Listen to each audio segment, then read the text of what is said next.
এই ফ্যানের ভিতরে লোডাউনের সাইডটা সবসময় দিয়ে রাখি এইভাবে। ঠিক আছে, এইভাবে এটা দেওয়া কিন্তু নিয়ম, আমরা দিয়ে রাখি।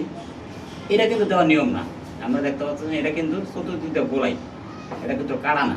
নিয়ম হলো যারা লোডাউনের টেলার্সের পাইপটা লাগাবেন তারা কিন্তু এই যে এটার মতন এইভাবে কাটতে নেবেন। সেম দেখছেন আমি দুই দিকটা কিন্তু কাটা দিচ্ছি।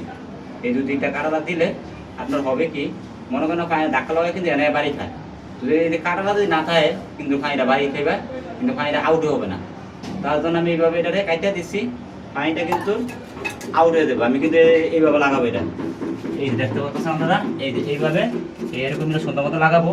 লাগালে কিন্তু যে কালারটা আমি দিচ্ছি এই কালারটা সাইড দিয়ে দিতে পানিটা ঘুরে কিন্তু এইভাবে আইব, আর এটা যাতে এইভাবে আইব।